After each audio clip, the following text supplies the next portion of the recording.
السلام عليكم ورحمة الله وبركاته. وعليكم السلام ورحمة الله وبركاته.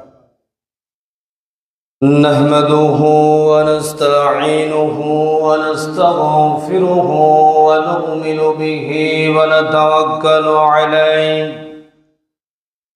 ونعوذ بالله من شرور أنفسنا ومن سيئات أعمالنا.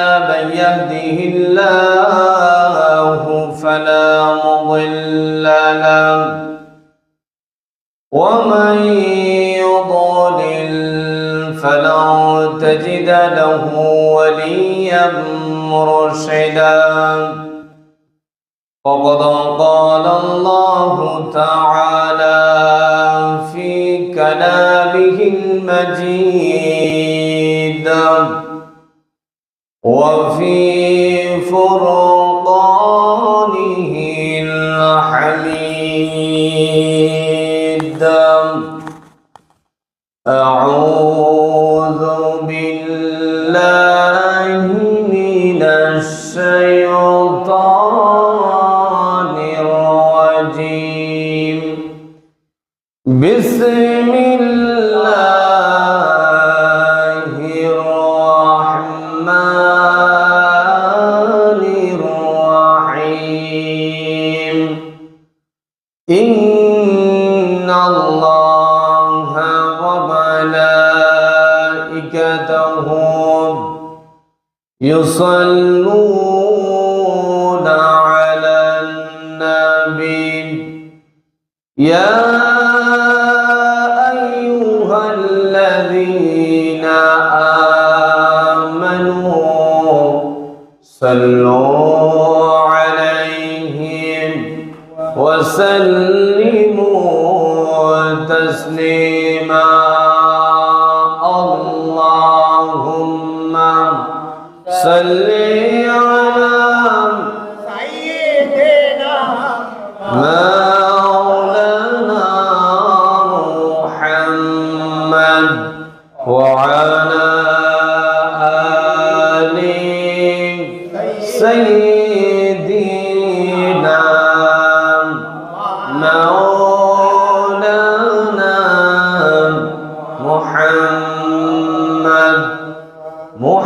মুহাম্মাদের একটি নামের এত প্রেমের ঢল জগতে জুড়ে ভালোবাসা অবাক কোলাহল। মুহাম্মাদের একটি নামের এত প্রেমের ঢল। আল্লাহুম্মা সাল্লি আলা سيدنا মাওলানা মুহাম্মদ ওয়ালা আলি সাইয়্যিদিনা মাওলানা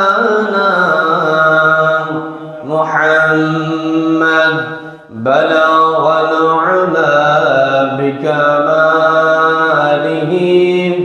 কাশাফাদ দুজা বিজামালিহি হাসনাত জামিউ হিসালিহি সাল্লু আলাইহি। मुहम्मद ने आकर कुफर को मिटाया, कुफर को मिटाकर सदाकत बताया। बलागल उला बिकमालिही कशाफद दुजा बिजमालिही हसनत जमीउ हिसालिही सल्लु अलैहि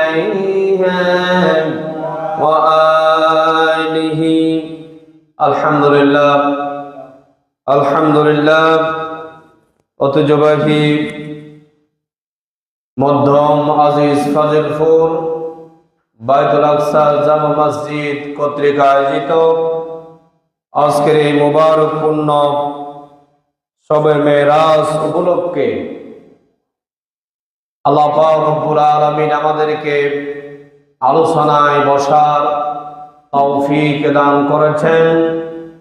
সেই জন্য সে মুনিবের দরবারে একবার অবনত চিত্তে হৃদয়ের আবেগ অনুভূতিকে উজাড় করে দিই, সিংহের মতো গর্জন করে একবার পড়ি আলহামদুলিল্লাহ। আরো সিল্লা বলতে হবে আলহামদুলিল্লাহ। পড়ি রব্বানা লাকাল হামদ হামদান কাসীরান طيبا مباركا فيه يا ربي لك الحمد كما ينبغي لجلال وجهك وعظيم سلطانك। আমরা প্রশংসা করলাম কার? যে আল্লাহ পাক আমাদেরকে সৃষ্টি করেছেন, যিনি আমাদের হায়াতের মালিক, মওতের মালিক, রিজিকের মালিক। তিনি কে? আল্লাহ। আল্লাহ রাব্বুল আলামিনের কাছে আমরা আরো শুকরিয়া আদায় করছি।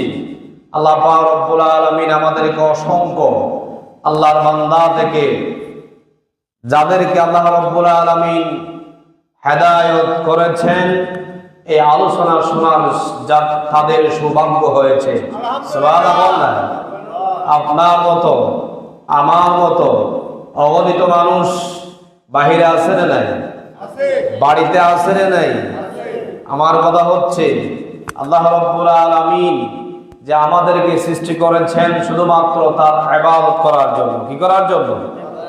তার ইবাদত করার জন্য। আমরা আজকে মানুষ এমন ইবাদত থেকে গাফেল, শয়তান আমাদেরকে একেবারে পরিচিত করে শয়তানের আন্ডার আমাদেরকে নিয়ে গিয়েছে, ঠিক না?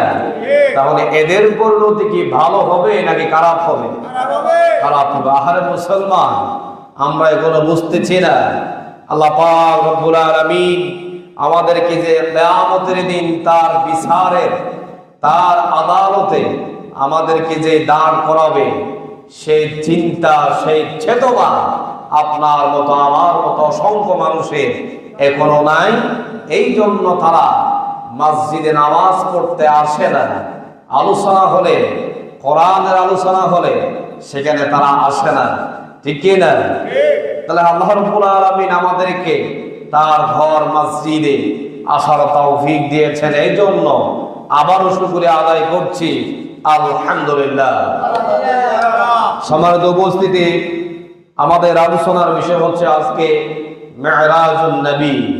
আলোচনার বিষয় কি? মেরাজুন নবী। আমরা এই আলোচনা শোনার জন্য অপেক্ষায় আছি, ঠিক কি না?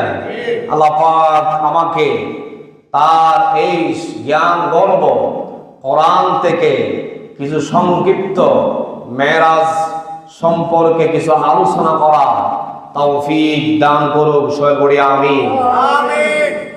সম্মানিত উপস্থিতি, আল্লাহ রাব্বুল আলামিন তার আপন দুস্ত মুহাম্মদ সাল্লাল্লাহু আলাইহি ওয়াসাল্লামকে অসংখ্য মুজিজা দিয়েছেন। সুবহানাল্লাহ। আমার আল্লাহ রাব্বুল আলামিন বলছে, আমি আমার দুস্ত মুহাম্মদ সাল্লাল্লাহু আলাইহি ওয়াসাল্লামকে আমি অসংখ্য মুজিজা দিয়েছি। অসংখ্য মুজিজার মধ্যে এই মেরাজ হচ্ছে সর্বশ্রেষ্ঠ মুজিজা।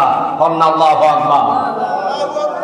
আল্লাহ নিজেই বলছে, আমি আমার দুস্ত মুহাম্মদ সাল্লাল্লাহু আলাইহি ওয়াসাল্লামকে যেই মুজিজা দান করেছি, তার মধ্যে এই মেরাজ যেটা আমি তাকে করেছি, আল্লাহ রাব্বুল আলামিন নিজেই বলছে এটি হচ্ছে অসংখ্য মেরাজের মধ্যে সর্বশ্রেষ্ঠ মুজিজাদের মধ্যে সর্বশ্রেষ্ঠ মুজিজা।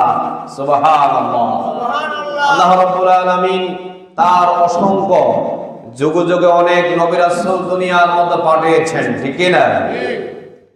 হযরত আদম আলাইহিস সালাতু ওয়াস সালাম থেকে শুরু করে ঈসা আলাইহিস সালাতু ওয়াস সালাম পর্যন্ত অসংখ্য নবী রাসূল দুনিয়ার জমিনে পাঠিয়েছেন, কিন্তু সবাইকে বেশার কম মুজিজা দান করেছেন।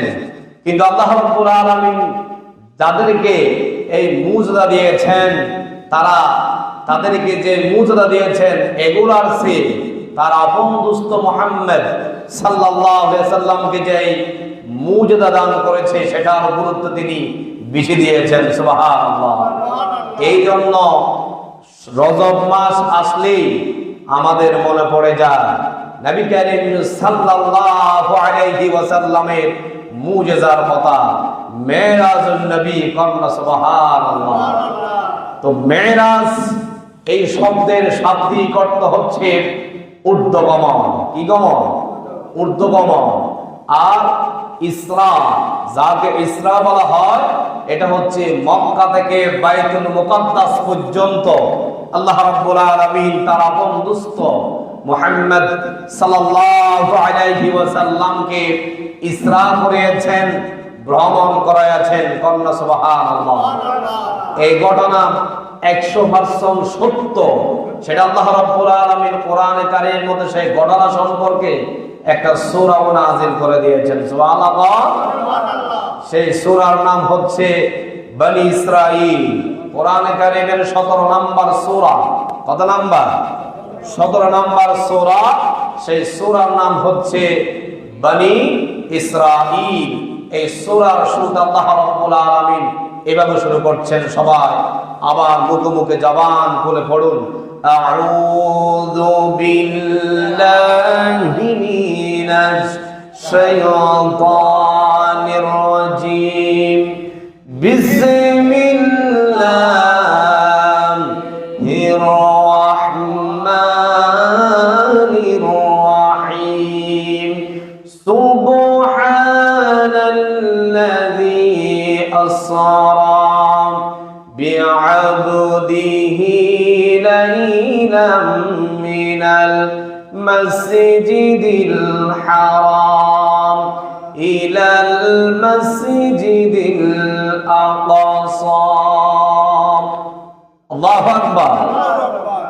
আল্লাহ রাব্বুল আলামিন তার এই পবিত্র কোরআনে কারীমের মধ্যে অসংখ্য সূরার মধ্য থেকে যে সূরা বনি ইসরাঈলের শুরুতে আল্লাহ রাব্বুল আলামিন সুবহান দিয়ে শুরু করেছেন।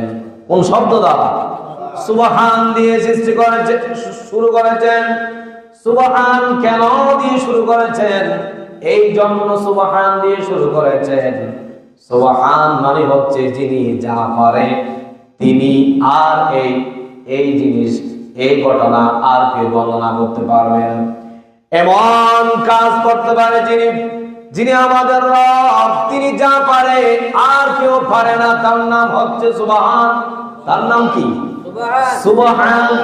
এই জন্য আল্লাহ রাব্বুল আলামিন কোরআনে কারীমের মধ্যে বনি ইসরাঈলের শুরুতে বলেছেন সুবহানাল্লাযী।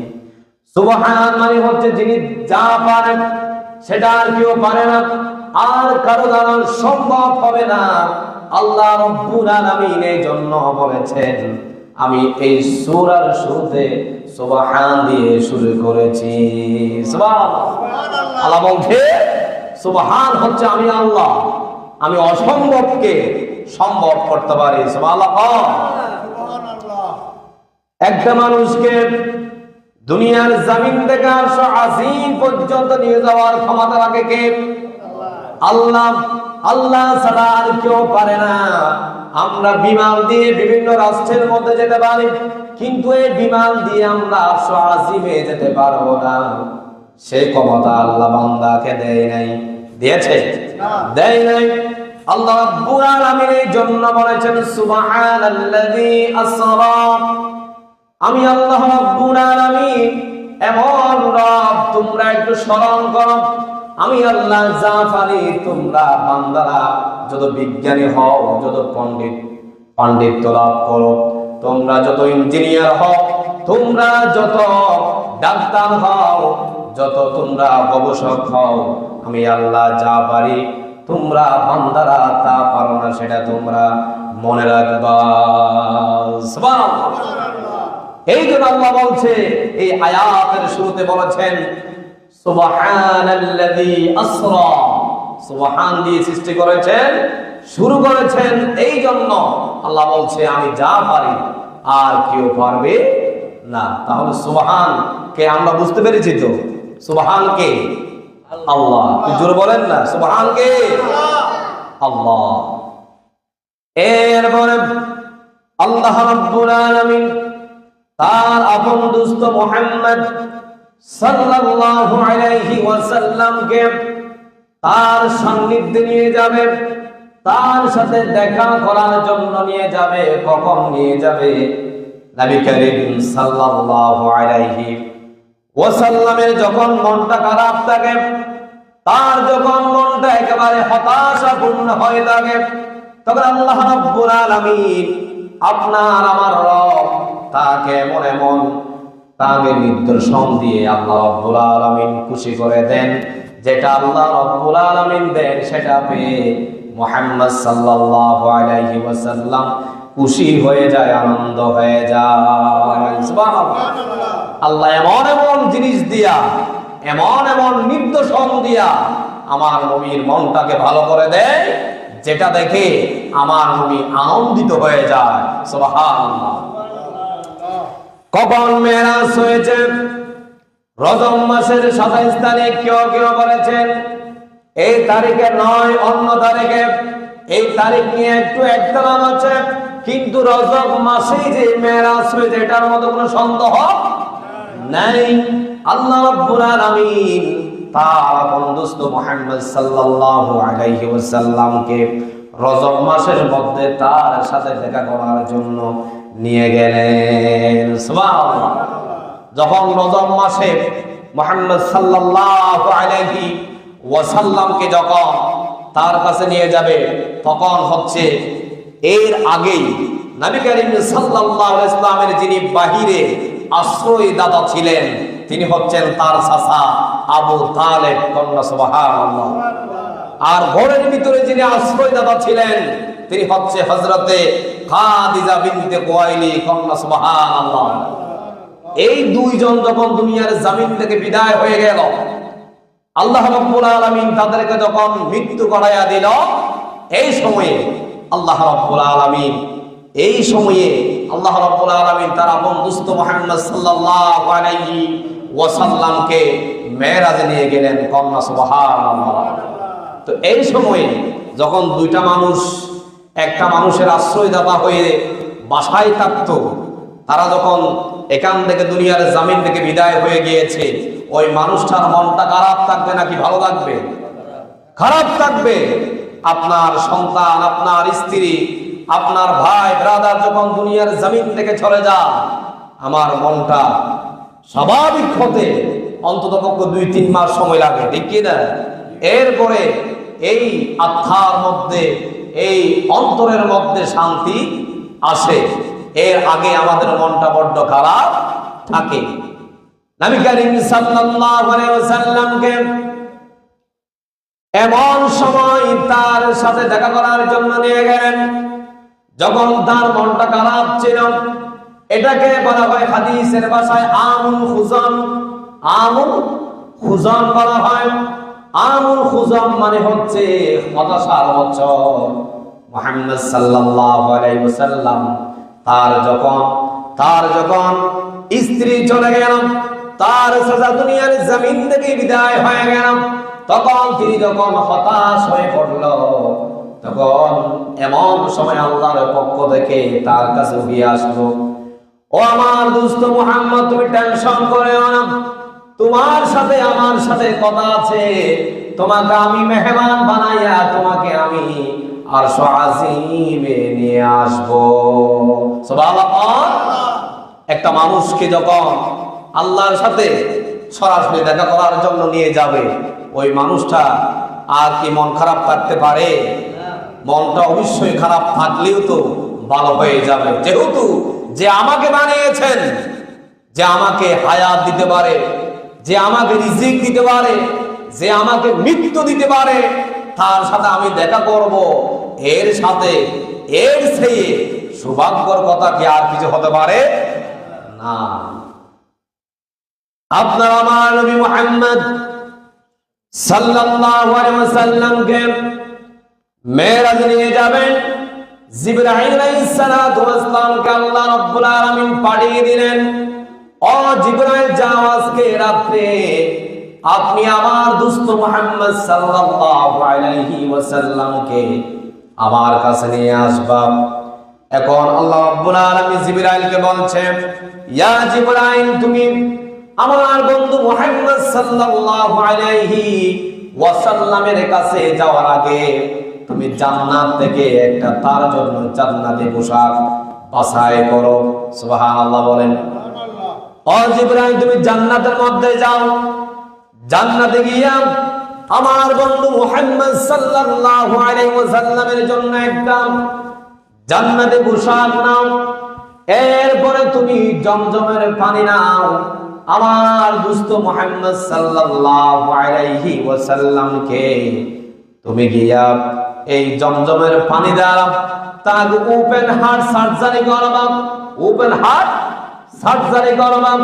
কেন কথা বলেছেন? আমরাও যখন দেশের মধ্যে একটা মানুষ এই বাংলাদেশ থেকে অন্য দেশে যায়, তখন তাদেরকে কি করা হয়? চেক আপ করা হয়। শরীরকে কি করা হয়? চেক আপ করা হয়। কেন? ওই শরীরের মধ্যে কোনো ধরনের বড় ধরনের কোনো রোগ টুক আছে কিনা সেটা কি করে? পরীক্ষা নিরীক্ষা করে ডাক্তাররা, ঠিক কিনা? যদি আপনার শরীরের মধ্যে যদি বড় ধরনের রোগ থাকে, তাহলে আপনাকে বিদেশ যাওয়ার জন্য পারমিশন দেবে না। ঠিক তেমনি ভাবে নবী করিম সাল্লাল্লাহু আলাইহি ওয়াসাল্লামকে জমজমের পানি দ্বারা আল্লাহ রাব্বুল আলামিন তার ফেরেশতা জিবরাইল আলাইহিস সালাতু ওয়াস সালামকে পাঠিয়ে দিল, ইয়া জিবরাইল, যাও আমার বন্ধু মুহাম্মদ সাল্লাল্লাহু আলাইহি ওয়াসাল্লামকে তুমি এই জমজমের পানি দ্বারা ওপেন হার্ট সার্জারি করো। এরপরে জিবরাইল আলাইহিস সালাতু ওয়াস সালাম ওপেন হার্ট সার্জারি করার পরে একেবারে সিনা থেকে নাভি পর্যন্ত একেবারে ছিঁড়ে ফেললো। কি করলো? ছিঁড়ে ফেললো। ছিঁড়ার পরে একেবারে জমজমের পানি দ্বারা দৌড়তে পারেন আপনার আমার নবীকে আবারও সুন্দরভাবে আগের মতো করে দিল মুহাম্মদ সাল্লাল্লাহু আলাইহি ওয়াসাল্লামকে। আল্লাহ রাব্বুল আলামিন সেটা পারে কিনা? অবশ্যই পারে। তিনি হচ্ছে সুবহান। তিনি কে? সুবহান। আয়াতের শুরুতে আল্লাহ রাব্বুল আলামিন বলছেন, সুবহানাল্লাযী আসরা বিআবদিহি লাইলান মিনাল মাসজিদিল হারাম ইলাল মাসজিদিল আকসা। আল্লাহু আকবার। আল্লাহ রাব্বুল আলামিন অসম্ভবকে সম্ভব করতে পারেন। এরপরে আল্লাহ রাব্বুল আলামিন আপনার আমার নবীকে একেবারে জিবরাইলের মারফতে তার ওপেন হার্ট সার্জারি করে আবারও স্বয়ং সম্পন্ন করলো। এরপরে তাকে উযু করিয়ে দিলেন। উযু করার পরে তখন বিশ্বনবী মুহাম্মদ সাল্লাল্লাহু আলাইহি ওয়াসাল্লাম 2 রাকাত শুকরিয়ার নামাজ আদায় করলেন। সুবহানাল্লাহ। এখান থেকে শিক্ষা হচ্ছে, আপনি আমিও যখন কোন সফরে বের হয়ে যাব, তখনও আমরা বাসার মধ্যে কোন সফরে যাওয়ার আগে 2 রাকাত নামাজ আদায় করে নিব। এটা হচ্ছে মুহাম্মদ সাল্লাল্লাহু আলাইহি ওয়াসাল্লামের সুন্নাহ। সুবহানাল্লাহ। তিনি সফরে যাচ্ছেন, সফর বের হবেন, এই জন্য তিনি 2 রাকাত নামাজ আদায় করেছে, ঠিক কি না? এরপরে নবী করিম সাল্লাল্লাহু আলাইহি ওয়াসাল্লামকে আল্লাহ রাব্বুল আলামিন জিবরাইলের মারফতে সফর করাবেন, ইসরা করাবেন, মক্কা থেকে বাইতুল মুকাদ্দাস পর্যন্ত নিয়ে যাবেন। আপনার আমার নবীকে বলেছে জিবরাইল, ইয়া রাসূলুল্লাহ, ইয়া হাবিবাল্লাহ, আপনাকে মেহমান হিসেবে আল্লাহ রাব্বুল আলামিন আজকে ভ্রমণ করাবেন, উর্ধ্ব আকাশে মেরাজ করাবেন। তখন আমার আপনার নবী খুশি হয়ে তিনি তো আনন্দে উৎফুল্লিত হয়ে গেল। সুবহানাল্লাহ। এরপরে আপনার আমার নবী তাকে কি করল, মক্কা থেকে বাইতুল মুকাদ্দাস যাওয়ার জন্য একটা যানবাহনের দরকার আছে না নাই? অবশ্যই একটা যানবাহনের দরকার আছে। আমরা যখন এখান থেকে দাগনভূঞা যাই, ফেনীতে যাই, হাঁটি যায় নাকি গাড়ি নিয়ে যায়? গাড়ি নিয়ে যায়। কেন? ওই লম্বা পথ আমি হাঁটতে পারবো না। আমি যদি কোনো যানবাহন দিয়ে যাই আমার থেকে সময় লাগবে কম, হাঁটিয়ে হাঁটে গেলে আমার থেকে সময় লাগবে বেশি। এই জন্য আল্লাহ রাব্বুল আলামিন আপনার আমার নবী মুহাম্মদ সাল্লাল্লাহু আলাইহি ওয়াসাল্লামকে বাইতুল মুকাদ্দাস পর্যন্ত মক্কা থেকে নিয়ে যাবে এমন একটা যানবাহন, যে যানবাহনের নাম রাখা হয়েছে বুরাক। সুবহানাল্লাহ। ওই যানবাহনের নাম কি? বুরাক। জিবরাইলকে বাড়িয়ে দিল বুরাকের জবাবে। জিবরাইল চলে এলাম। ও জিবরাইল, আল্লাহ বলছে তুমি যাও বুরাকের জগতে যাও, আমার নবীর জন্য একটি তুমি বুরাকের মতো একটা বুরাককে তুমি যানবাহন হিসেবে তুমি বাছাই করো। তখন জিবরাইল বুরাকের জগতে গেল। বুরাকের জগতে যাওয়ার পরে অসংখ্য বুরাক সেখানে আছে। একটা বুরাক শুধু সুখ দিয়ে দুই সুখ বেয়ে পানি পড়তেছে। শুধু ওই বুরাকটা দেখতে তেমন সুন্দর না, ওই বুরাকটা দেখতে তেমন একেবারে সুঠাম দেহের অধিকারী না। বুরাক বলতে, বুরাক মানে হচ্ছে একটি প্রাণী। একটি কি প্রাণী, আবার গাড়ি নয়।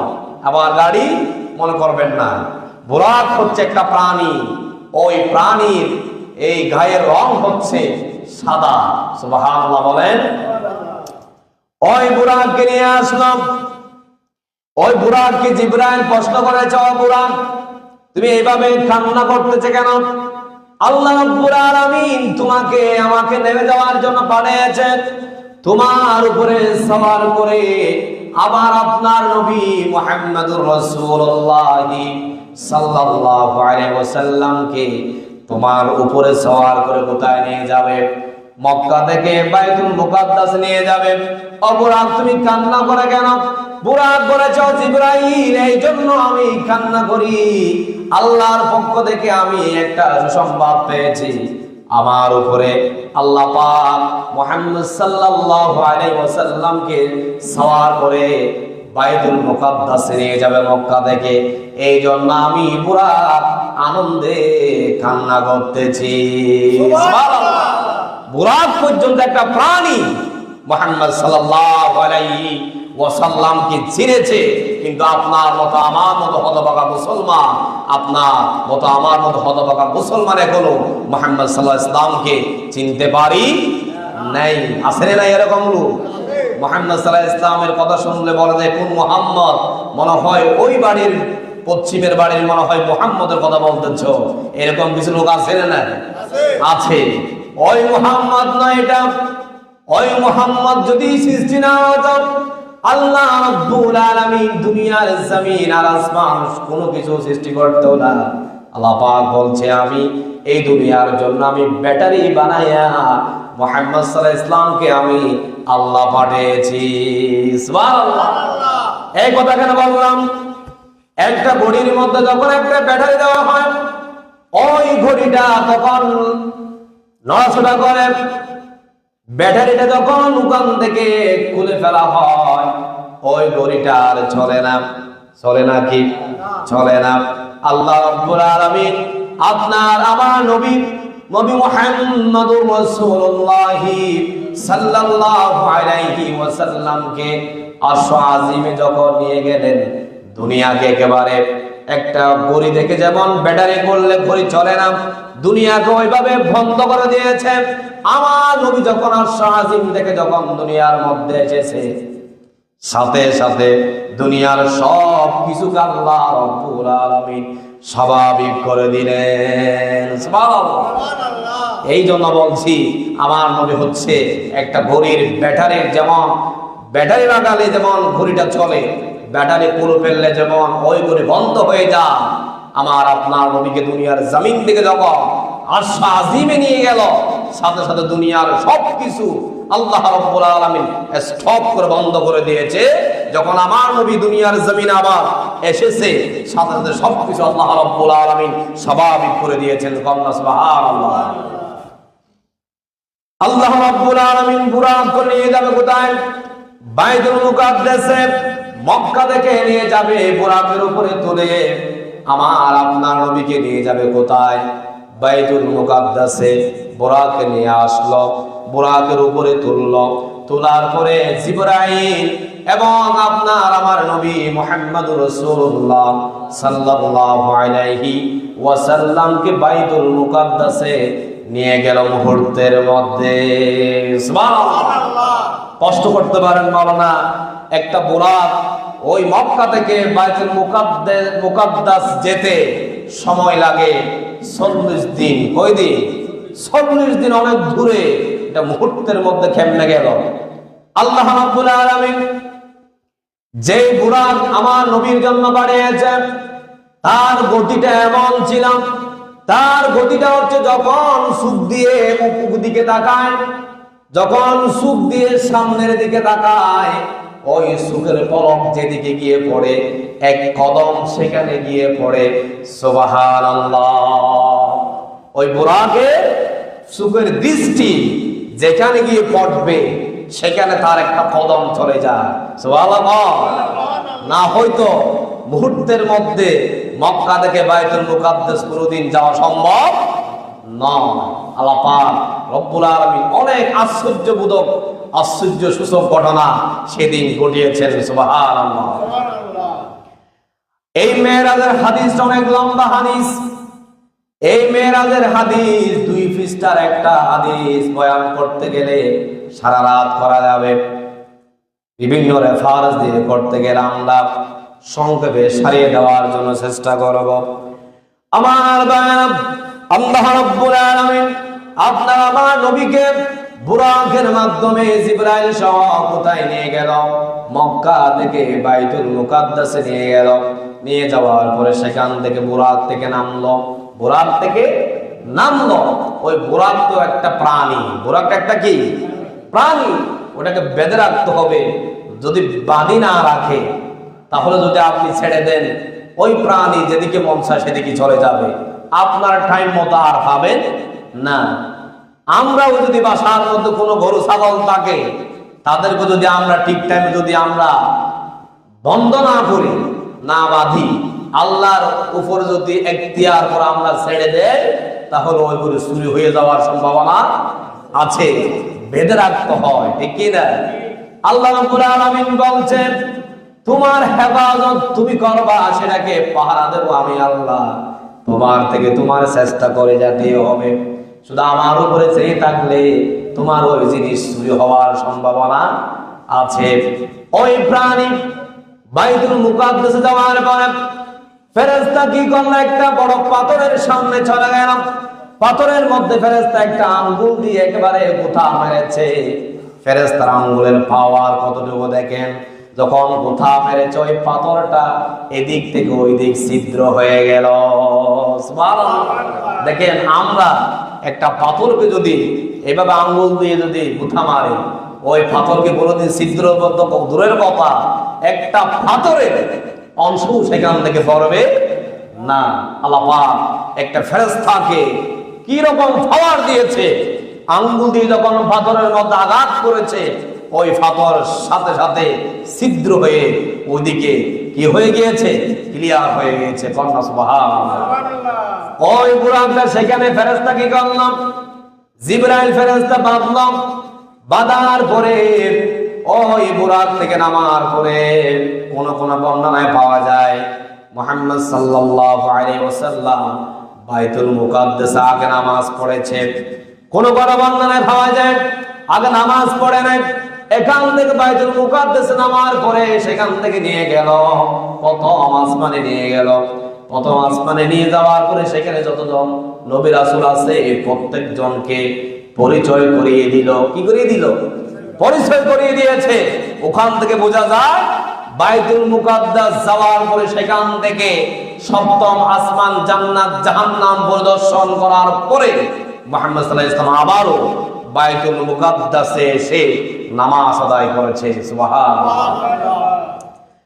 নবী করিম সাল্লাল্লাহু আলাইহি ওয়াসাল্লামকে সেখান থেকে নিয়ে গেল প্রথম আসমানে।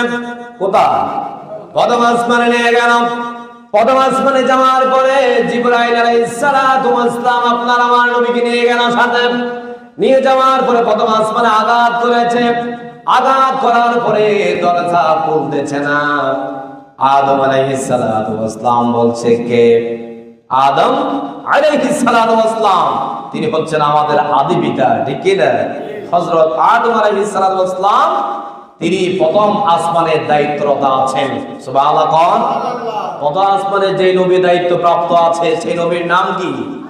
হযরত আদম আলাইহিস সালাতু ওয়াস সালাম। মনে থাকবে তো? হযরত আদম আলাইহিস সালাতু ওয়াস সালাম বলেছে কে? দরজার মধ্যে আঘাত দিয়েছ।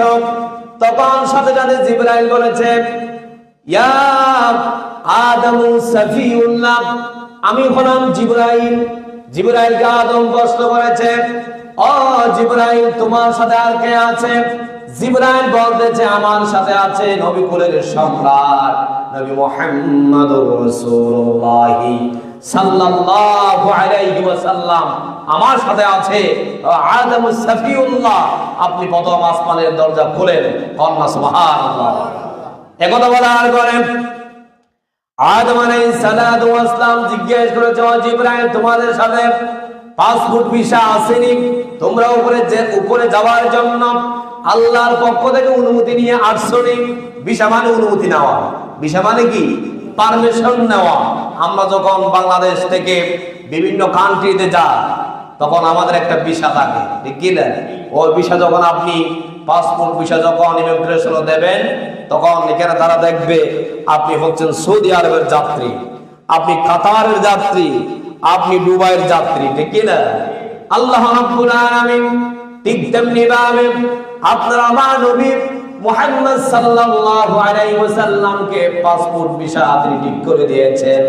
আমার আপনার নবী যেখানে যাবে সেখানে কেউ বাধা দিতে পারবে না।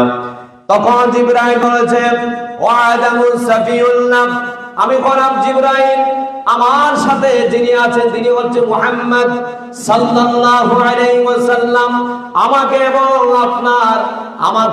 মুহাম্মদ সাল্লাল্লাহু আলাইহি ওয়াসাল্লামকে যিনি পাসপোর্ট ভিসা দিয়েছেন তিনি হচ্ছেন আপনার আমার রব, তিনি হচ্ছেন আমার আল্লাহ। সুবহানাল্লাহ। আমার আল্লাহ দিয়েছেন পাসপোর্ট ভিসা। কি বলো আদম, তুমি দরজা খুলে দাও। সাথে সাথে আদম সাফিউল্লাহ দরজা খুলে দিল। এরপরে সেখানে আদম সাফিউল্লাহ সেখানে ফেরেশতাদেরকে লাইন ধরিয়ে দাঁড় করাইয়া দিল। সাথে সাথে সবাই আহলান সাহলান ওয়েলকাম করে মুহাম্মদ সাল্লাল্লাহু আলাইহি ওয়াসাল্লামকে বরণ করে নিয়েছেন। কন্যা সুবহানাল্লাহ। আমার ভাইরা, আল্লাহ রাব্বুল আলামিন এভাবে দ্বিতীয় আসমানে নিয়ে গেল। দ্বিতীয় আসমানে যিনি দায়িত্বরত আছেন সেই নবীর নাম কি? হযরত ঈসা, হযরত ইয়াহইয়া আলাইহিস সালাতু ওয়াস সালাম। দুইজন নবী দ্বিতীয় আসমানে দায়িত্বপ্রাপ্ত আছেন। কয়জন? একজন হচ্ছে ঈসা পয়গম্বর, দুই নাম্বার হচ্ছে ইয়াহইয়া আলাইহিস সালাতু ওয়াস সালাম। তারাও সম্মান জানিয়ে মুহাম্মদ সাল্লাল্লাহু আলাইহি ওয়াসাল্লামকে দরজাটা খুলে দিল, ওয়েলকাম স্বাগতম জানিয়েছে, ঠিক কি না? এরপরে তৃতীয় আসমানে গেলাম। তৃতীয় আসমানে যাওয়ার পরে তৃতীয় আসমানে একজন নবী দায়িত্বশীল হিসেবে আল্লাহ রাব্বুল আলামিন নিয়োজিত করেছেন। সেই নবীর নাম হচ্ছে হযরতে ইউসুফ আলাইহিস সালাতু ওয়াস সালাম। কোন নবী? ইউসুফ নবী। ইউসুফ নবীকে আল্লাহ রাব্বুল আলামিন দায়িত্ব দিয়েছেন কোন আসমানের জন্য? তৃতীয় আসমানের জন্য। সুবহানাল্লাহ। এই কথাগুলো মনে রাখবেন। এই আলোচনা কিন্তু প্রতিদিন হয় না। যখন প্রতি বছর রজব মাস এসে আমাদের সামনে হাজির হয়ে যায় তখন মেরাজের কথা আমাদের মনে পড়ে যায়। এই জন্য ঘটনাগুলো প্রত্যেক মুসলমান নরনারীর মনে রাখে একেবারে ফরজ, ঠিক কি না? আমাদের উপরে ফরজ মুসলমান হিসাবে। কি হিসাবে? মুসলমান হিসাবে। তৃতীয় আসমানে গেলাম। হযরতে ইউসুফ আলাইহিস সালাতু ওয়াস সালামের সাথে দেখা হয়ে গেল। তিনিও স্বাগতম ওয়েলকাম জানিয়ে আমার আপনার নবীকে তারা বিদায় দিল। এবার চতুর্থ আসমানে গেল। কত নাম্বার? চতুর্থ আসমানে গেল। চতুর্থ আসমানে যে নবী দায়িত্বশীল আছে, দায়িত্ব প্রাপ্ত আছে, ওই নবীর নাম হচ্ছে হযরতে ইদ্রিস আলাইহিস সালাতু ওয়াস সালাম। ওই নবীর নাম কি? ইদ্রিস আলাইহিস সালাতু ওয়াস সালাম। তাকেও তিনি সালাম জানালেন, স্বাগতম জানালেন। এরপরে আপনার আমার নবী জিবরাইলকে সাথে নিয়ে চলে গেলেন পঞ্চম আসমানে। পঞ্চম আসমানে যে নবী দায়িত্বশীল আছে, ওই নবীর নাম হচ্ছে হযরতে হারুন। হযরতে হারুন আলাইহিস সালাতু ওয়াস সালাম। তার সাথে দেখা হলো, তার সাথে মুলাকাত হলো, কথা হলো। এরপরে আমার আপনার নবী চলে গেল কোন আসমানে? ষষ্ঠ আসমানে। কোন আসমানে? ষষ্ঠ আসমানে চলে গেল। ষষ্ঠ আসমানে যাওয়ার পরে দেখা হয়ে গেল হযরতে মূসা আলাইহিস সালাতু ওয়াস সালামের সাথে। কোন নবীর সাথে? মূসার সাথে। মূসার সাথে যখন দেখা হলো, মূসা আলাইহিস সালাতু ওয়াস সালাম বেতাব কান্না শুরু করে দিলেন। কি শুরু করে দিলেন? কান্না শুরু করে দিলেন। মূসা আলাইহিস সালাতু ওয়াস সালাম কান্না করতেছেন। জিবরাইল বলতেছে, ওগো মূসা, আপনি এভাবে কান্না করতেছেন কেন? মূসা আলাইহিস সালাতু ওয়াস সালাম বলতেছে, জিবরাইল, আমি এই জন্য কান্না করতেছি, আমি এই জন্য কান্না করতেছি, আল্লাহর পক্ষ থেকে আমি খবর পেয়েছি আমার সামনে আজকে যিনি আমার সামনে উপস্থিত হয়েছেন, তিনি হলেন আমাদের সকল নবীদের উপরের নবী। তিনি হচ্ছে মুহাম্মদ সাল্লাল্লাহু আলাইহি ওয়াসাল্লাম। আর আল্লাহ রাব্বুল আলামিন আমাদেরকে আগে পাঠালেও আমাদের সম্মান মর্যাদা তার উপরে রাখে নাই। তিনি আল্লাহ রাব্বুল আলামিন, যিনি আল্লাহ রাব্বুল আলামিন আমাদেরকে সৃষ্টি করেছেন, তিনি আমাদের সম্মান, আমাদের মর্যাদা উপরে মুহাম্মদ সাল্লাল্লাহু আলাইহি ওয়াসাল্লামের মর্যাদা দিয়েছেন। সুবহানাল্লাহ। এই জন্য কান্না করিয়া জিবরাইল মূসা আলাইহিস সালাম বলছেন, আমি আল্লাহর পক্ষ থেকে আরো শুনেছি মুহাম্মদ সাল্লাল্লাহু আলাইহি ওয়াসাল্লামের কিয়ামতের দিন উম্মতরা আমাদের উম্মতদের আগে উঠবে। কি উঠবে? আগে উঠবে। তার উম্মতের সংখ্যাও বেশি হবে। সুবহানাল্লাহ। মুহাম্মদ সাল্লাল্লাহু আলাইহি ওয়াসাল্লামের উম্মতের সংখ্যা অন্যান্য নবীদের উম্মতের সংখ্যার চেয়ে বেশি হবে। এই জন্য আমি কান্না করতেছি। ইয়া জিবরাইল, আমি কেন কান্না করতেছি? কিয়ামতের দিন আল্লাহ রাব্বুল আলামিন যখন জান্নাত উদ্বোধন করবেন আমাদেরকে দিয়া নয়, এই মুহাম্মদ সাল্লাল্লাহু আলাইহি ওয়াসাল্লামকে দিয়া জান্নাত উদ্বোধন করবেন। জান্নাতে তাকে আগে প্রবেশ করাবেন, এরপরে তার উম্মতদেরকে সুযোগ করে দিবেন। এরপরে আমরা নবীরা যাব, আমাদের উম্মতেরা যাবে। এরপরে এই জন্য কান্না করতেছি আমরা অনেক আগে আসার পরেও এই নবীর মর্যাদা আল্লাহ রাব্বুল আলামিন আকাশচুম্বী করে দিয়েছে। সুবহানাল্লাহ। মূসা আলাইহিস সালাম সিনে গিয়েছেন। সুবহানাল্লাহ। এরপরে সপ্তম আসমানে গেলাম। কোথায় গেল? সপ্তম আসমানে গেলাম। সপ্তম আসমানে যাওয়ার পরে দেখা হয়ে গেল আমাদের পিতা হযরতে ইব্রাহিম আলাইহিস সালাতু ওয়াস সালামের সাথে। তার সাথে কথা হলো, তার সাথে কথোপকথন হলো। এরপরে আল্লাহ রাব্বুল আলামিন জিবরাইলের মারফতে আপনার আমার নবীকে নিয়ে গেল সিদরাতুল মুনতাহা। সুবহানাল্লাহ। কোথায় নিয়ে গেল? সিদরাতুল মুনতাহা। সেখান থেকে যাওয়ার পরে এবার বলছে জিবরাইল বলছে, ইয়া মুহাম্মদ সাল্লাল্লাহু আলাইহি ওয়াসাল্লাম, এখন আল্লাহ বলেছে আপনাকে জান্নাত জাহান্নাম পরিদর্শন করার জন্য। সুবহানাল্লাহ। আমরা আপনার নবী জান্নাত জাহান্নাম পরিদর্শন করবেন। নবী মুহাম্মদ সাল্লাল্লাহু আলাইহি ওয়াসাল্লাম বলেছেন, ইয়া জিবরাইল, আমরা এখন যাব কোথায়? আমরা এখন যাব জাহান্নাম পরিদর্শন করার জন্য, আমাকে ওইদিকে নিয়ে যাও। জিবরাইল বলেছে, ইয়া মুহাম্মদ সাল্লাল্লাহু আলাইহি ওয়াসাল্লাম, ইয়া রাসূলুল্লাহ, ইয়া হাবিবাল্লাহ, ইয়া হাবিবাল্লাহ, তোমাদেরকে আমার আপনার নবীকে নিয়ে গেল কোথায়? জাহান্নাম পরিদর্শন করার জন্য নিয়ে গেল। সেখানে যাওয়ার পরে দেখা যাচ্ছে কিছু মানুষের সামনে একেবারে কিছু ভালো ফলমূল খাবার আছে, তারপর ওই মানুষগুলা ওই খাবার খাচ্ছে না। ওই মানুষগুলা ওই খাবার না খায়া তাদের পাশে যে নালার মধ্যে যে ফসা খাবার আছে সেগুলা তারা পরিবেশন করতেছে। কন্যা নাউজুবিল্লাহ। একটা মানুষ তার সামনে একেবারে ফলমূল সুন্দর সুন্দর একেবারে তার সামনে ফলমূল আছে, এগুলা টাকার পর যদি সে ফসা খাবার খায়, আমরা তাকে কি আর ভালো মানুষ বলতে পারি? পাগল ছাড়া আর কিছু নয়। নবী করিম সাল্লাল্লাহু আলাইহি ওয়াসাল্লাম সেই দিন যখন জাহান্নাম পরিদর্শন করার জন্য গেল, সেখানে যাওয়ার পরে দেখা যাচ্ছে কিছু মানুষ ওই ভালো ফলগুলো না খেয়ে ফসা খাবার খাচ্ছে। তখন জিবরাইল থেকে প্রশ্ন করেছে আমার আপনার নবী মুহাম্মদ সাল্লাল্লাহু আলাইহি ওয়াসাল্লাম, ইয়া জিবরাইল, এরা কারা?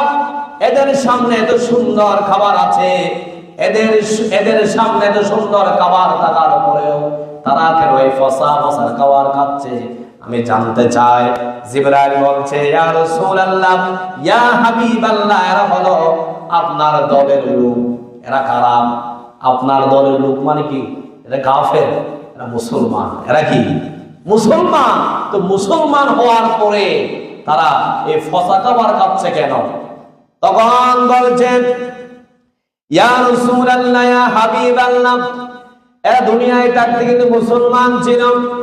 মুসলমান থাকার পরে তারা কোনোদিন হালাল জিনিস খায় নাই, হারাম জিনিস খেয়েছে। এই জন্য আল্লাহ রাব্বুল আলামিন আজকে তাদেরকে জাহান্নামের মধ্যে ভালো ফল খাওয়াচ্ছে না। তাদেরকে আল্লাহ রাব্বুল আলামিন ওই দুনিয়ার মধ্যে ফসা খাবার খেয়েছে, হারাম জিনিস খেয়েছে। এই জন্য আল্লাহ রাব্বুল আলামিন তাদেরকে আজকে জাহান্নামের ফসা খাবার খাওয়াচ্ছে। নাউজুবিল্লাহ। আমরা কি সেই দলের লোক হতে চাই? আমরা কি সেই দলের লোক হতে চাই? আল্লাহ রাব্বুল আলামিন আমাদেরকে সৃষ্টি করেছেন তার ইবাদত করার জন্য, তার হুকুম পালন করার জন্য। আমরা কি আজকে তা পালন করতেছি?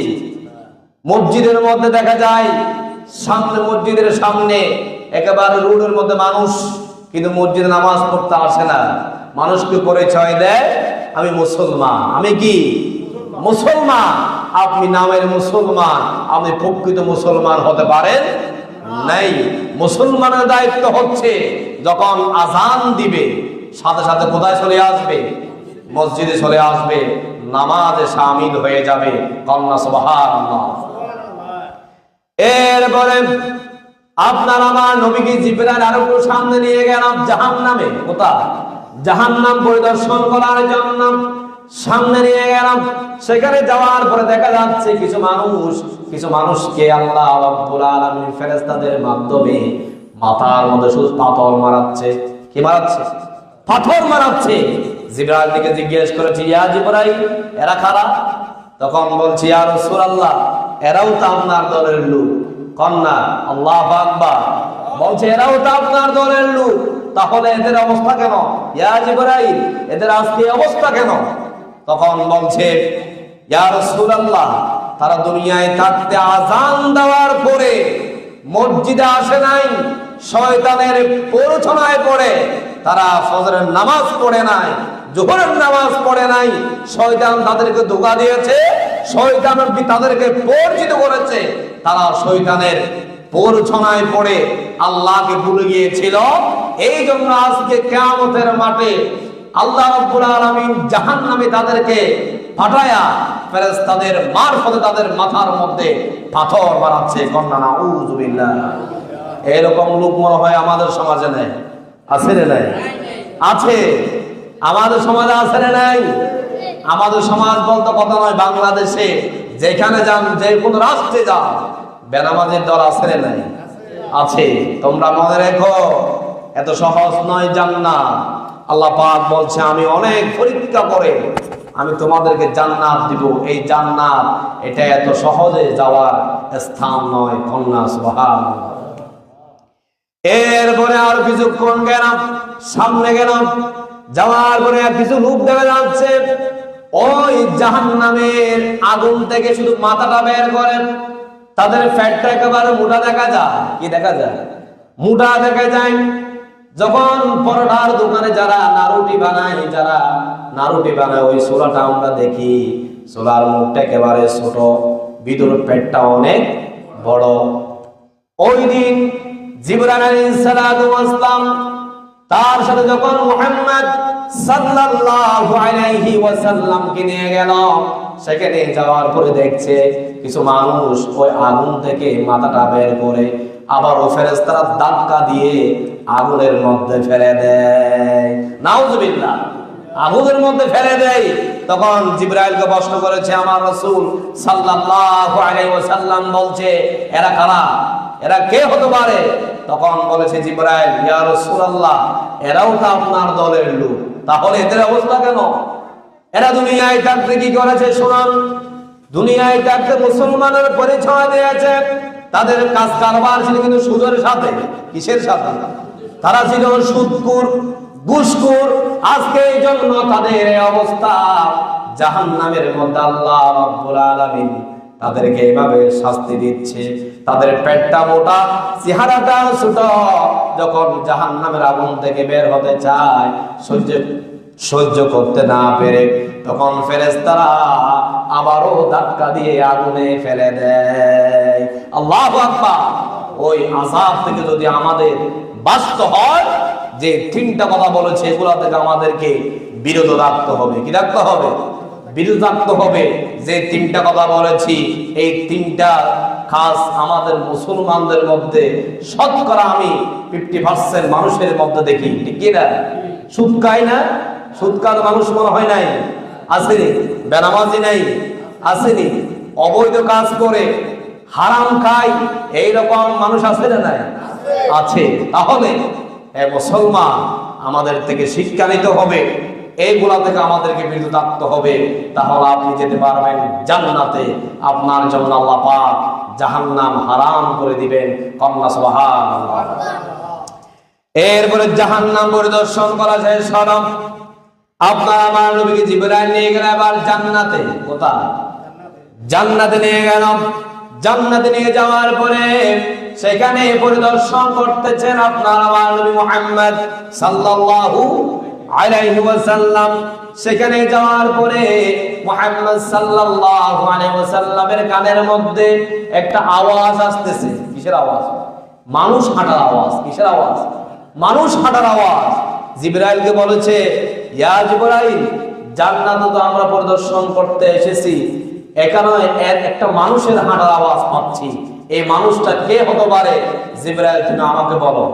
তখন জিবরাইল বলছে, ইয়া রাসূলুল্লাহ, আপনি একটু চিনতে পারেন কিনা ভালো করে অনুধাবন করে দেখেন, হয়তো আপনি চিনেও ফেলবেন। কন্যা সুবহানাল্লাহ। তখন আপনার আমার নবী মুহাম্মদ সাল্লাল্লাহু আলাইহি ওয়াসাল্লাম বলছে, ইয়া জিবরাইল, আমার তো মনে হয় এটা বেলালের ফায়ার আওয়াজের মতো লাগতেছে। সুবহানাল্লাহ। সাথে সাথে জিবরাইল বলছে, ইয়া রাসূলুল্লাহ, ইয়া হাবিবাল্লাহ, আপনি যেটা বলেছেন, যেটা মনে মনে ধারণা করেছেন, এটাও তো বেলালের ফায়ার আওয়াজ এখানে আমরা পাচ্ছি। সুবহানাল্লাহ। বেলাল তখন কিন্তু মরে নাই। বেলাল তখন মরে নাই, জীবিত থাকতে জান্নাতের মধ্যে হাঁটতেছে। এই আওয়াজ পেয়েছে কে? মুহাম্মদ সাল্লাল্লাহু আলাইহি ওয়াসাল্লাম।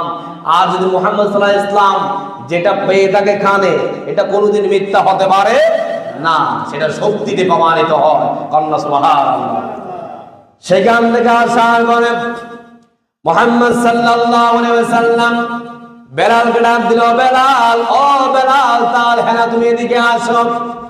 আমি মেরাজের রাত্রে যখন জান্নাত আর জাহান্নাম পরিদর্শন করেছি, যখন জান্নাতের মধ্যে আমি মুহাম্মদ সাল্লাল্লাহু আলাইহি ওয়াসাল্লাম ঢুকেছি, তখন সাথে সাথে তুমি বেলালের আমি ফায়ার আওয়াজ পেয়েছি। ও বেলাল, তুমি এমন কি কাজ করো দুনিয়ায় থাকতে জান্নাতে হাঁটার সুযোগ পেয়েছো। সুবহানাল্লাহ। এটা তো আশ্চর্যজনক কথা। একটা মানুষ দুনিয়ায় আছে, এখনো মরেও নাই, সেই জান্নাতের মধ্যে হাঁটার সৌভাগ্য হয়েছে, ঠিক না? তখন বেলালকে বলেছে, ও বেলাল, তুমি এমন কি কাজ করেছো আমাকে বলো। তখন বেলাল বলেছে, ইয়া রাসূলুল্লাহি, ইয়া হাবিবাল্লাহ, মক্কার মধ্যে আমার মদিনার মধ্যে আমার মতো এত বিশ্রী, এত দেখতে এত কুৎসিত মানুষ আর নাই, আর নাই। বেলাল ছিল একেবারে কালো, একেবারে কি কালো। উটগুলা ছিল এবড়ো থেবড়ো, এই উটগুলা দেখতে সুন্দর ছিল না, কিন্তু বেলাল আল্লাহর কাছে প্রিয় হয়ে গিয়েছে। সুবহানাল্লাহ। কিসের কারণে? তার তাকওয়ার কারণে। কিসের কারণে? তাকওয়ার কারণে, আল্লাহকে ভয় করে। এই জন্য সেই জান্নাতে দুনিয়ায় থাকতে হাঁটা সুযোগ পেয়েছে। সুবহানাল্লাহ না? তখন বেলাল বলেছে, ইয়া রাসূলুল্লাহ, কেন আল্লাহ রাব্বুল আলামিন আমাকে জান্নাতে হাঁটার সুযোগ করে দিয়েছেন? আমি তো জানি না, আমি বেশি কিছু আমল করতে পারি না। ইয়া রাসূলুল্লাহ, শুধুমাত্র আমি একটা আমল করি, যে আমলটা হচ্ছে আমি প্রতিদিন নামাজ পড়ার উযু বানায়া যখন আমি মসজিদে নামাজ পড়তে যাই, যখন নামাজ পড়তে যাওয়ার সময় উযু করার পরে মসজিদে বসে, মসজিদে ঢোকার পরে 2 রাকাত তাহিয়াতুল উযুর নামাজ পড়ি। কিসের নামাজ পড়ি? তাহিয়াতুল উযুর নামাজ পড়ি। এর চেয়ে আমি আর বাড়তি কোনো আমল করি না। মনে হয় আল্লাহ রাব্বুল আলামিন আমার এই নফল আমলটা তার ভালো লেগেছে, এই জন্য মনে হয় আল্লাহ আমাকে দুনিয়ায় থাকতে জান্নাতে হাঁটা সুযোগ করে দিয়েছেন। কন্যা সুবহানাল্লাহ। অনেকে প্রশ্ন করে, আল্লাহ কি রকম, আল্লাহ কি রকম, আল্লাহর সাথে তো কোনোদিন আমাদের দেখা হয় না। অনেকে এরকম কিছু মানুষ আছে না? নাই আছে। এগুলা যাদের ইমানের মধ্যে সমস্যা আছে, তারা কথা বলতে পারে, আর বাকি কেউ বলতে পারে না। প্রকৃত ইমানদার কোনোদিন আল্লাহ কি রকম সেটা বলতে পারে না। অনেকে প্রশ্ন করে, আমাকে একজন প্রশ্ন করে বসলে একদিন, হুজুর আল্লাহর কোন মোবাইল নাম্বার আছে? তখন আমি বলেছি, আল্লাহর মোবাইল নাম্বার যদি তুমি চাও, আল্লাহর একটা মোবাইল নাম্বার আছে, সেই নাম্বারটা হচ্ছে 342। এটার ব্যাখ্যা না শুনলে আপনারা বুঝবেন না।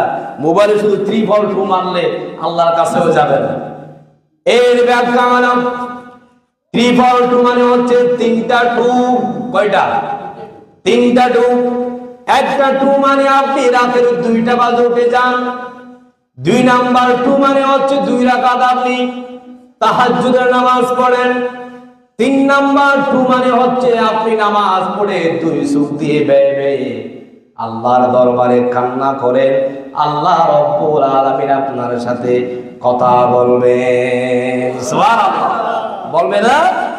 তাহাজ্জুদের নামাজ পড়তে উঠে যান, 2 রাকাত, 2টা বাজে, 2 চোখের পানি ফেলেন, আল্লাহ রাব্বুল আলামিন আপনার সাথে ওই মুনাজাতে আল্লাহর সাথে কথা বলবেন। আপনার সব কথা আল্লাহ নিজেই শুনবেন। কন্যা সুবহানাল্লাহ। এই জন্য আল্লাহ কি রকম সেটা চিন্তা না করে তার কোরআন কারীম কি বলেছে সেটা আমরা বুঝার চেষ্টা করি, আমল করার চেষ্টা করি, তাহলে আল্লাহ আমাদের সাথে কথা বলবেন। বলছিলাম বেলালের কথা। মুহাম্মদ সাল্লাল্লাহু আলাইহি সাল্লামের সাথে কথা বলা।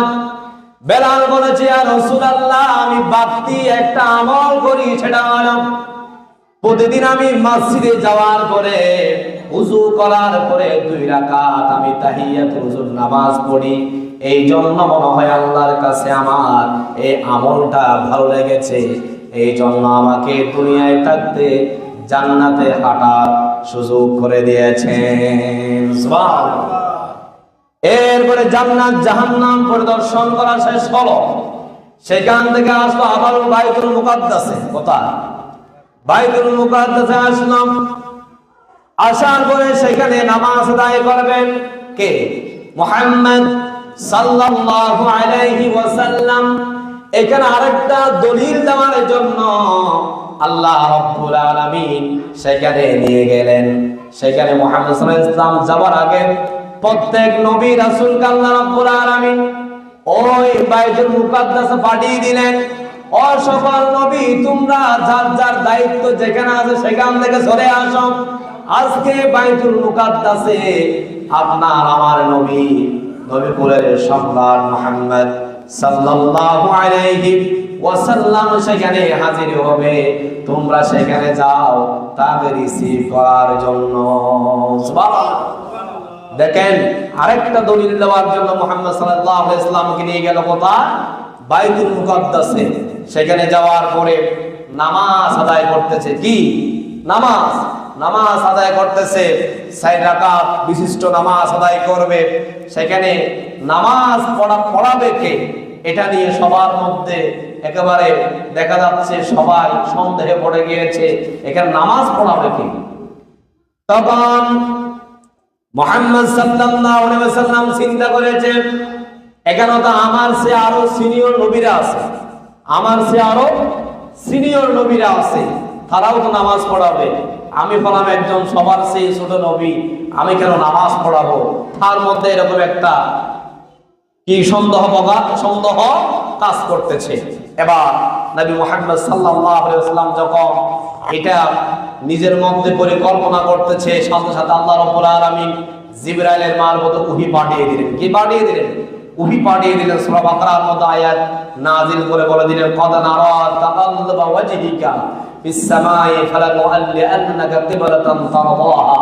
সেই দিন আল্লাহ রাব্বুল আলামিন আমার নবীকে বলেছেন, জিবরাইল আমার দোস্ত মুহাম্মদ সাল্লাল্লাহু আলাইহি ওয়াসাল্লামকে বলে দাও, আজকে ইমামতির দায়িত্ব পালন করবে আমার দোস্ত মুহাম্মদ সাল্লাল্লাহু আলাইহি ওয়াসাল্লাম। তাকে ইমামতির দায়িত্ব দিয়ে আমি আরেকটা দলিল দিচ্ছি, আজকে থেকে সমস্ত নবী রাসূলগণের যিনি নেতা হবে, সরদার হবে, তিনি হচ্ছে মুহাম্মদ সাল্লাল্লাহু আলাইহি ওয়াসাল্লাম। কন্যা সুবহানাল্লাহ। নবী করিম সাল্লাল্লাহু আলাইহি ওয়াসাল্লাম নামাজ আদায় করতে করতে 2 রাকাত শেষ হলো।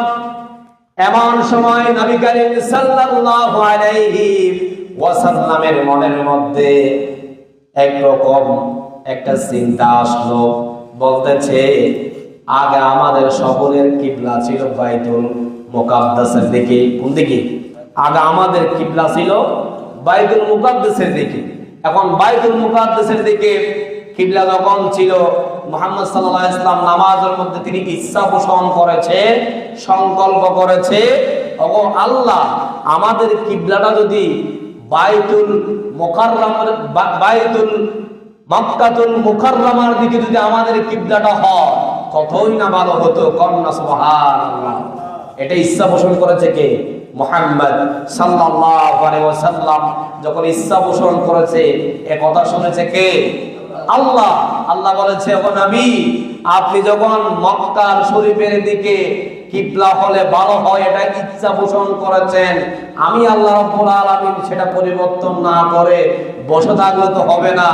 এখনই আমি পরিবর্তন করে দিলাম, আজকে থেকে তোমাদের কিবলা হবে মক্কাতুল মুকাররমার দিকে।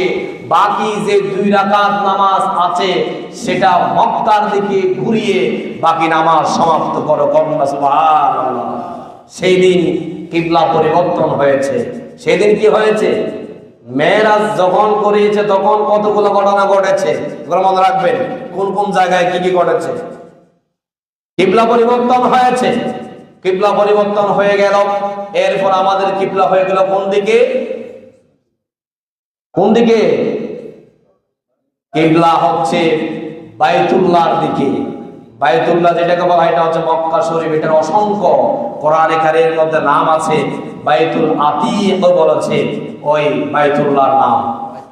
এরপরে নবী করিম সাল্লাল্লাহু আলাইহি ওয়াসাল্লাম সেখান থেকে আসার পরে সিদরাতুল মুনতাহায় জিবরাইল আলাইহিস সালাম আবারও নিয়ে গেল। নিয়ে যাওয়ার পরে সেখানে যাওয়ার পরে জিবরাইল বলতেছে, ইয়া রাসূলুল্লাহ, আমি তো আর যেতে পারবো না। আল্লাহ রাব্বুল আলামিন আমাকে যাওয়ার শেষ সীমানা দিয়েছেন সিদরাতুল মুনতাহা। আল্লাহ সুবহানাল্লাহ। এরপরে সিদরাতুল মুনতাহায় যাওয়ার পরে জিবরাইল বলেছে, ইয়া রাসূলুল্লাহ, আমি আর যেতে পারবো না। এরপর আল্লাহ রাব্বুল আলামিন আপনার আমার নবীকে নিয়ে গেল আসফাজিলে, কন্যা সুবহানাল্লাহ। নিয়ে যাওয়ার পর আমার নবী মুহাম্মদ সাল্লাল্লাহু আলাইহি ওয়াসাল্লামের সাথে কথাবার্তা হলো। কথাবার্তা হওয়ার ফাঁকে আমার আল্লাহ প্রশ্ন করতেছি, ইয়া রাসূলুল্লাহ, আপনি যেখানে এসেছেন এখানে কোনো মারামারি আছে, হানাহানি আছে, মানুষের মধ্যে কোনো দ্বন্দ্ব আছে? নবী করিম সাল্লাল্লাহু আলাইহি ওয়াসাল্লাম বলছে, ইয়া আল্লাহ, এখানে তো আমি সেটা দেখতে পাচ্ছি না, কিন্তু তোমার ওখানে আছে? এখানে আছে। কেন আছে? আল্লাহ রাব্বুল আলামিন বললেন, ইয়া রাসূলুল্লাহ, এখানে তুমি দেখতে পাচ্ছ একেবারে শান্ত, এই জন্য এখানে আল্লাহ রাব্বুল আলামিনের যত সৃষ্টি আছে সবগুলো আল্লাহর আইন মেনে চলে। কার আইন? আল্লাহর আইন মেনে চলে, আল্লাহর হুকুম পালন করে। এই জন্য এখানে কোনো মারামারি নাই, হানাহানি নাই। তুমি যেখানে আছো সেখানে মানুষের অসংখ্য মানুষ আল্লাহর আইন মানে না, আল্লাহকে মানতে চায় না, আল্লাহর আইনের পরিপন্থী কাজ করে। এই জন্য সেখানে অশান্তি বিরাজ করে। আল্লাহু আকবার। আল্লাহর কথা ঠিক আছে? অবশ্যই যেখানে আল্লাহর আইন মানবে সেখানে কোনোদিন অশান্তি থাকতে পারে না, সেখানে আল্লাহর পক্ষ থেকে রহমত নাযিল হয়। সুবহানাল্লাহ।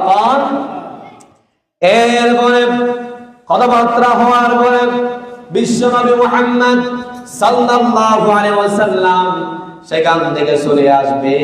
আসার সময় আমাদের উম্মতদের জন্য হাদিয়া দিয়েছেন। কি দিয়েছেন? হাদিয়া দিয়েছেন।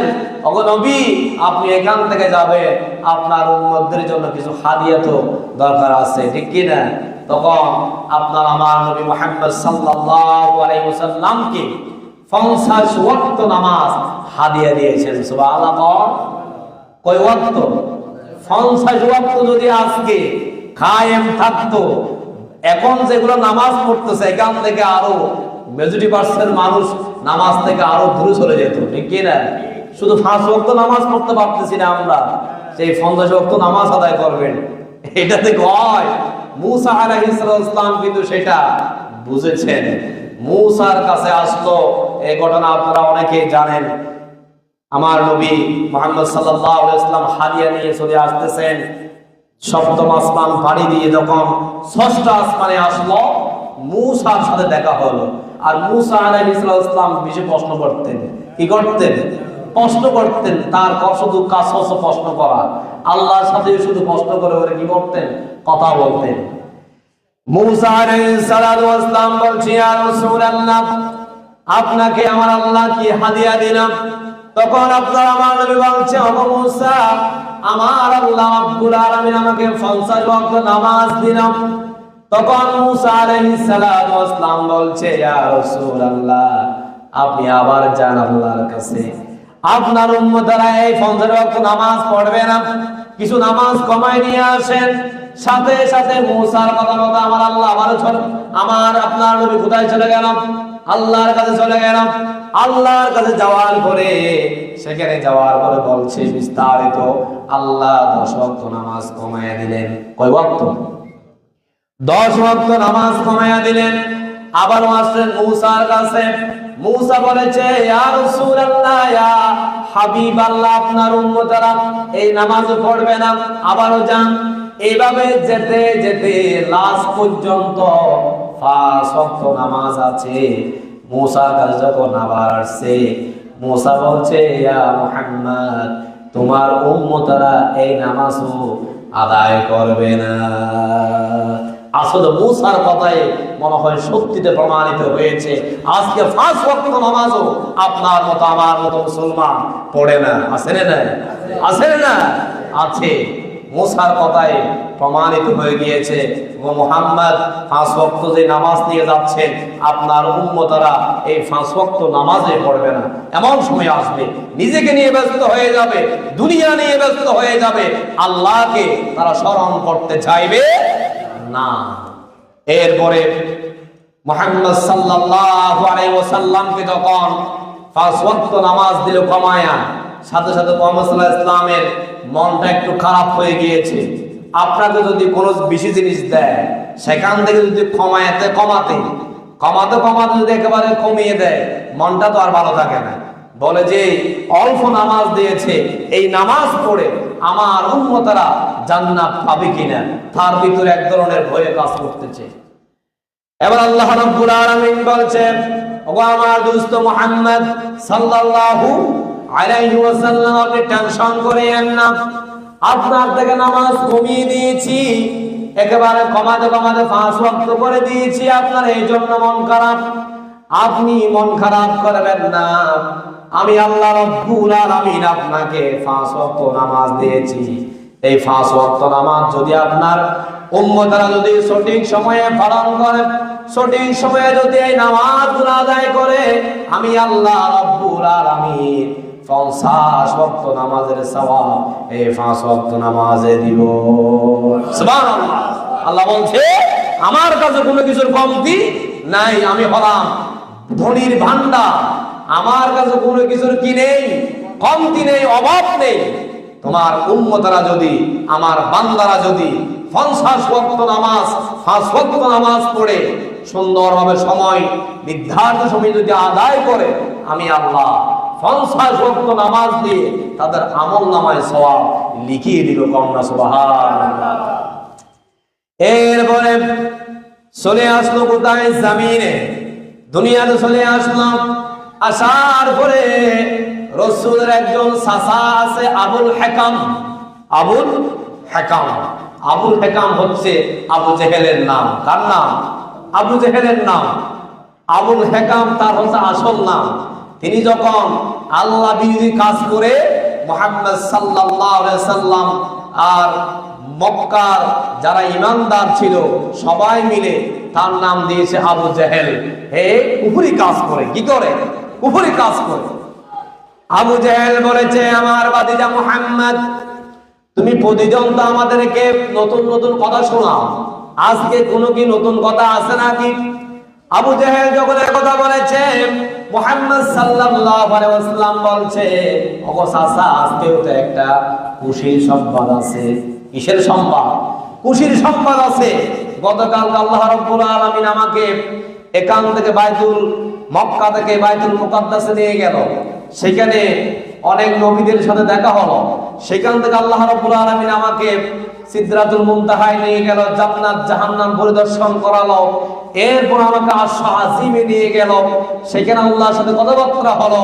5 ওয়াক্ত নামাজ হাদিয়া নিয়া আমি মুহাম্মদ সাল্লাল্লাহু আলাইহি ওয়াসাল্লাম দুনিয়ার জমিনে আবারো চলে এসেছি।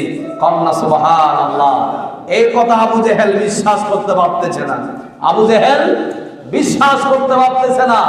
আবু জেহেল বলতেছে, ইয়া মুহাম্মদ, ওগো আমার ভাতিজা, আগে মনে করেছিলাম তোমার মাথা ঠিক আছে, মনে হয় তুমি এখন পাগল হয়ে গেছো।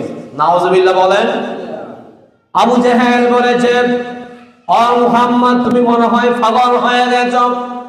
মক্কা থেকে বাইতুল মুকাদ্দাস যেতে সময় লাগে 2 মাসের উপরে। এখন থেকে তুমি বলে জান্নাত জাহান্নাম দেখেছো, আল্লাহর সাথে কথা বলেছো, আবার দুনিয়ায় এসেছো অল্প সময়ের মধ্যে, এটা কিভাবে সম্ভব? ও মুহাম্মদ, তুমি পাগল হয়ে গেছো।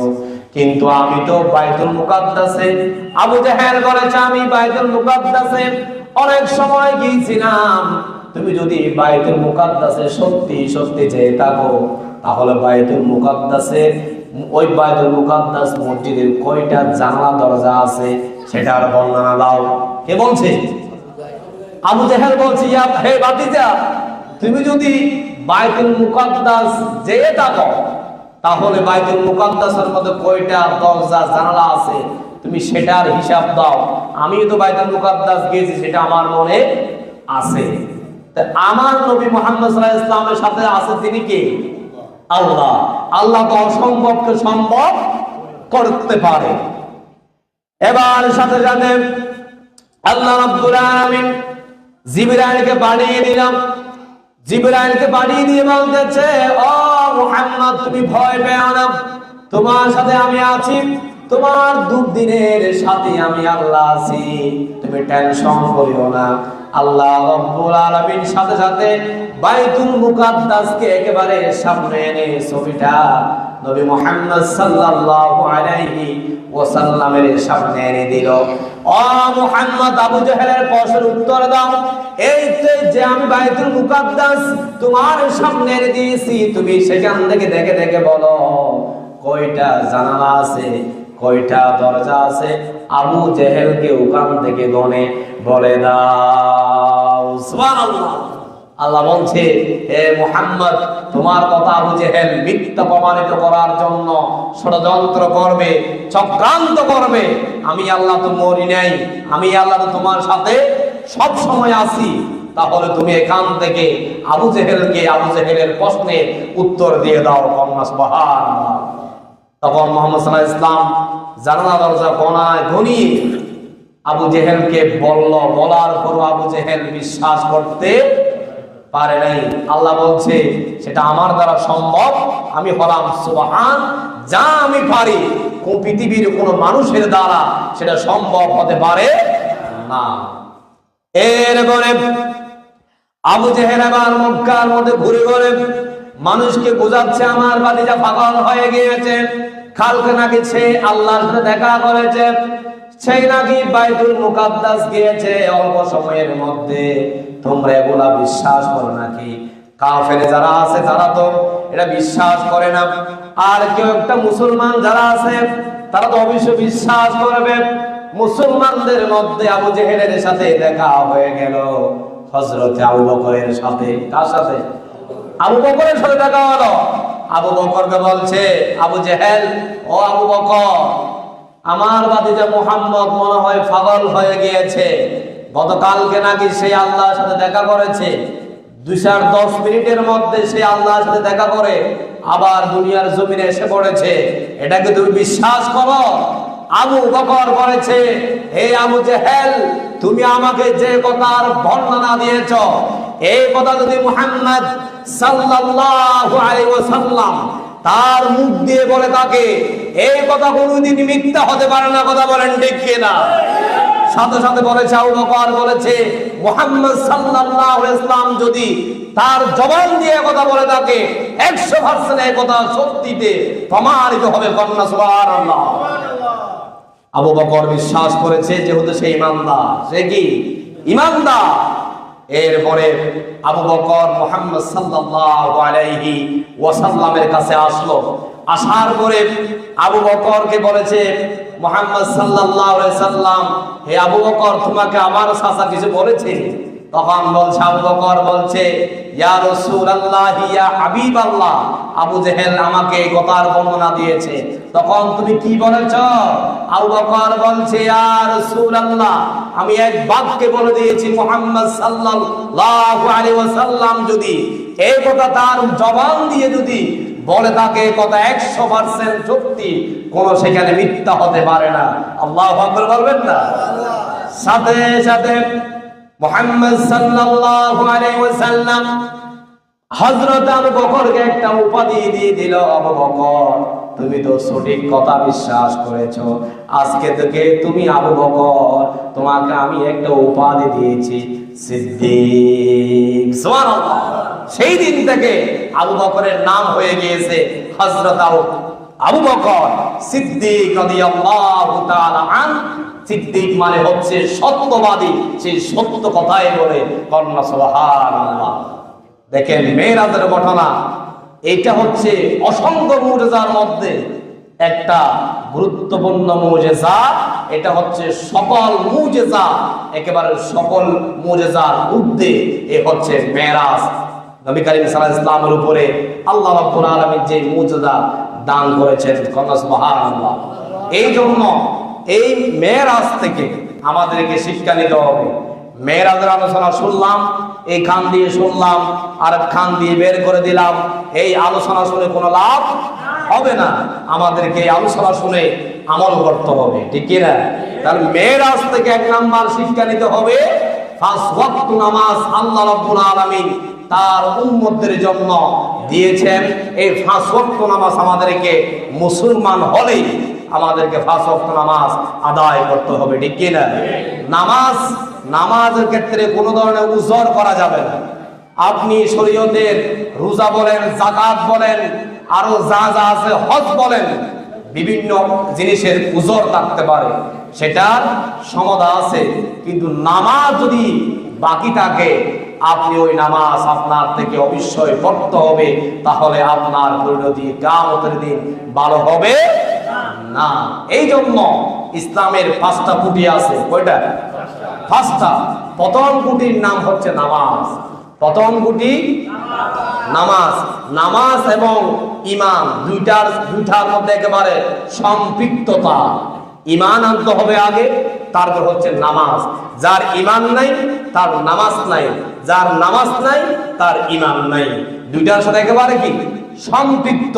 এই জন্য আমাদেরকে আগে ঈমান আছে কিনা সেটা দেখতে হবে। আমি মুখ দিয়ে কি কথা বলেছি আজকে দিনের মধ্যে, আমি এই মুখ দিয়ে, এই জবান দিয়া কয়টা খারাপ কথা বলেছি, এই কথাগুলো কয়টা শিরক হয়েছে, আল্লাহর সাথে শিরক করেছি, এগুলো আপনার থেকে হিসাব করে দেখতে হবে। যদি ঈমান চলে যায় এমন কথা বলে পেল, তাহলে আপনার থেকে পুনরায় আবার ঈমান আনতে হবে।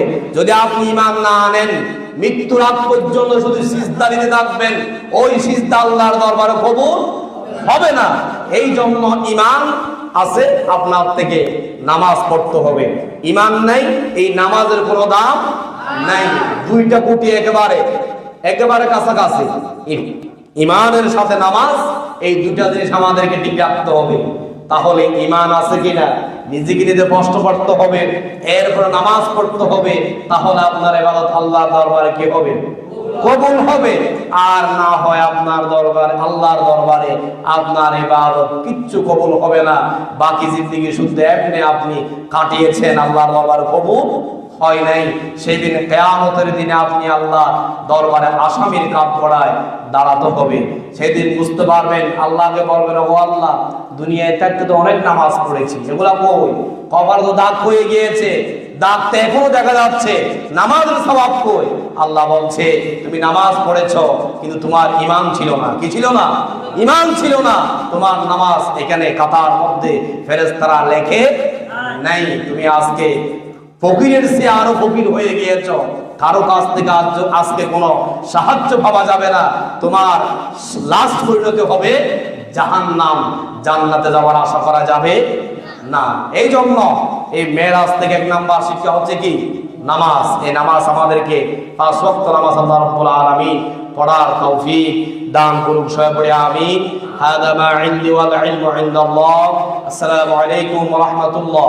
আমরা সবাই একটু জিকির করি, লা ইলাহা ইল্লাল্লাহ, লা ইলাহা ইল্লাল্লাহ, লা ইলাহা ইল্লাল্লাহ, লা ইলাহা ইল্লাল্লাহ, মুহাম্মাদুর রাসূলুল্লাহ,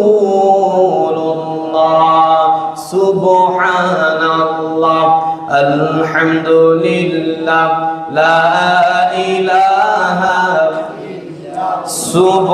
সুবহানাল্লাহ, জোরে লা ইলাহা সুবহানাল্লাহ, লা ইলাহা